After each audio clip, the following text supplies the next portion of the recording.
Salam alaikum, bonjour.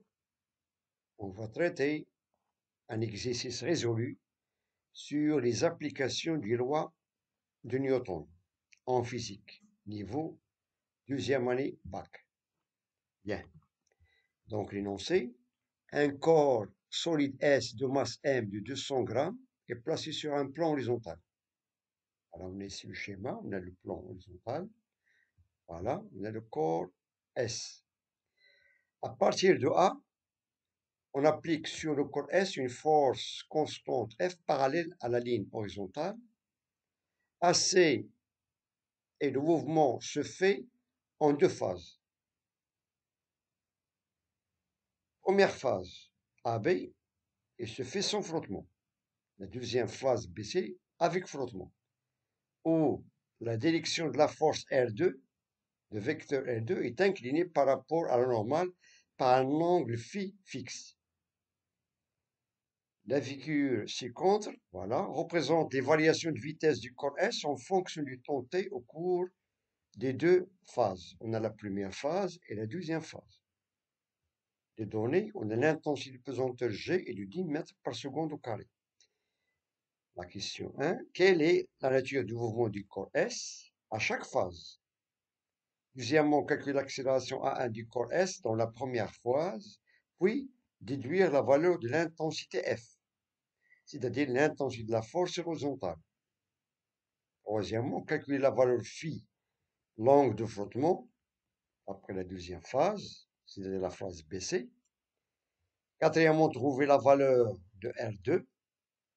Et la dernière question, 5, calculer la distance parcourue par le corps S entre les dates, entre les instants t égale à 0 secondes et t est égal à 1,4 secondes d'après cette courbe, qui représente la variation de la vitesse en fonction du temps dans les deux phases. Bien. Passons maintenant à la solution. Commençons par la première question. Quelle est la nature du mouvement du corps S à chaque phase? Bien. Commençons par la première phase AB. Bon, tout d'abord, on va donner le bilan des forces qui s'exercent sur le corps S. Bien. Donc, bilan des forces, c'est-à-dire le système étudié sur le corps solide S. Pour la première phase AB. Commençons par la première force, c'est la force R1. C'est-à-dire, c'est la réaction du plan horizontal AB. Sachant que d'après les données, que dans la première phase, on a la réaction, c'est-à-dire qu'il se fait sans frottement. Cela veut dire que la réaction elle est perpendiculaire à la trajectoire. Bien. La deuxième force, c'est le poids. C'est-à-dire, c'est l'intensité ou bien c'est la force exercée par la Terre, c'est une force à distance qui s'exerce sur le point G, le centre de gravité de ce corps S. Et la troisième force, c'est la force horizontale, qui est appliquée, elle est parallèle à l'horizontale, c'est-à-dire parallèle au parcours entre A, B et C. Cela veut dire que le corps S est soumis à trois forces. Bien. Maintenant, on va appliquer la deuxième loi de Newton, qui dit que la somme vectorielle de ces trois forces est égale à M à G. Voilà. Le sigma des forces extérieures est égal à la masse du corps S fois le vecteur accélération AG. Cela veut dire que la somme vectorielle, on a trois forces. On a le vecteur R1. Voilà, c'est la réaction du plan horizontal. Le vecteur P, c'est le poids du solide. Et F, c'est la force parallèle à l'horizontale, qui est égale à M à G. Étant donné que le mouvement se fait suivant l'axe horizontal, s'il est sur la ligne horizontale, on va projeter ces trois forces sur l'horizontale. Et on aura la seule force qui présente une composante horizontale, c'est la force F. Par contre, R1 et P, il a une composante, ils ont des composantes nulles suivant l'axe horizontal. Et on aura F est égal à M à G. Étant donné que F, c'est une force constante d'après l'énoncé, M, c'est la masse du corps qui est toujours constante, cela veut dire que AG est constante et positif. Donc, le mouvement est uniformément accéléré sur la phase AB. On passe maintenant à la deuxième phase. On va faire on va faire la même chose. On va donner les bulles d'effort, pardon, sur le corps solide. Commençons par la première phase, étant donné, pardon, commençons par la première force, étant donné que le mouvement se fait avec frottement. Cela veut dire que la force, il est incliné, il est opposé au sens du mouvement. Donc, il va créer deux composantes suivant l'horizontale et suivant la normale. Voilà. Donc, il est appliqué au point de contact entre le corps solide et la ligne horizontale. La deuxième force, c'est le poids, toujours appliqué au centre de gravité. Et la troisième force, la même chose, c'est la force horizontale qui est constante. Car d'après l'énoncé, on a appliqué une force constante à la ligne horizontale durant le parcours A à C. Donc, on va appliquer la même chose à la deuxième loi de Newton qui dit que sigma de F est égal à M à G. Voilà. Et on va projeter la même chose suivant le sens du mouvement. Voilà. Et on aura, voilà, on a la somme vectorielle de ces trois forces est égale à M à G. Et suivant la projection de l'axe X, on a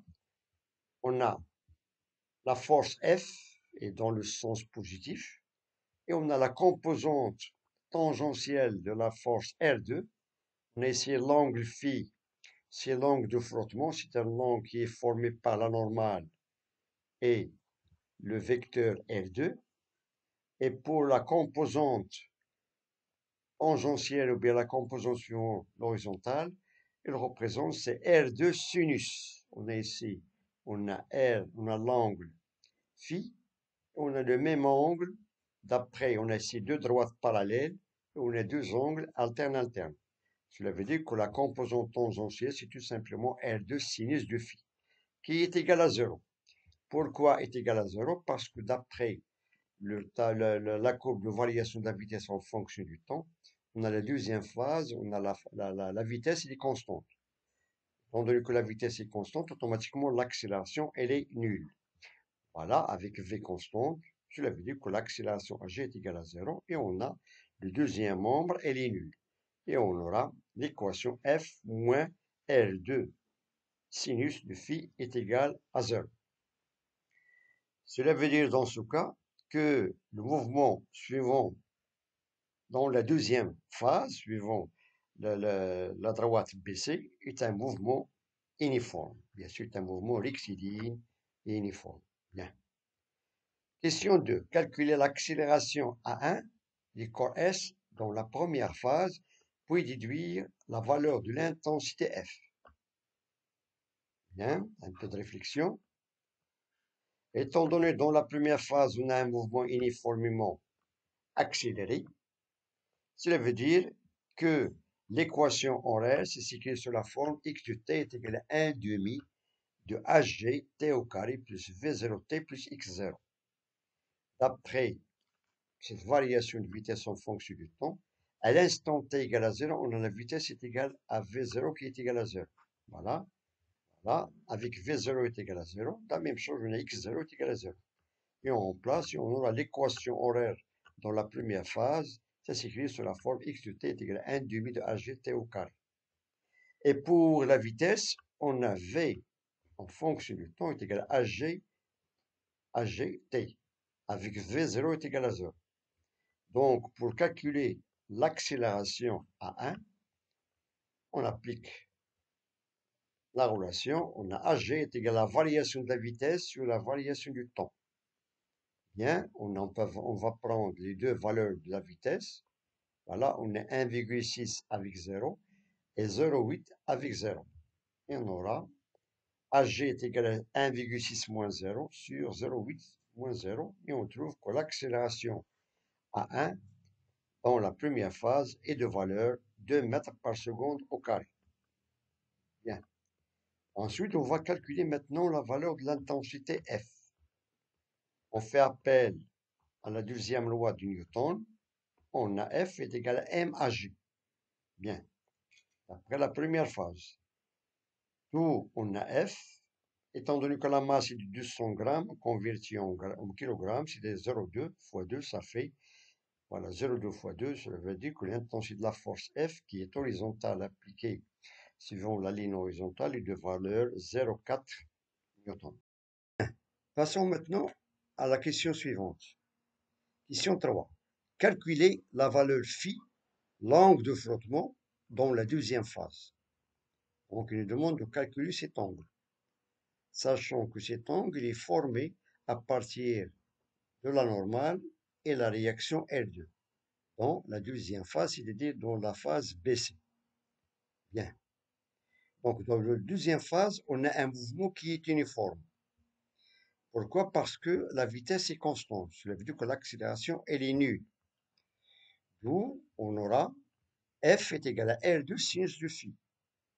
Donc, on a ici, suivant l'axe OX, on a ici les deux composantes. On a la composante F et la composante tangentielle, ou bien la composante horizontale de la réaction R2, qui est égale à R2 sinus de phi. Donc, il est dans le sens négatif. Et on aura F est égal à R2 sinus de phi. De même, suivant l'axe Y, on a ici la composante de R2 suivant l'axe Y. Tout simplement, c'est R2 cosinus de phi, qui est égal à P. Pourquoi?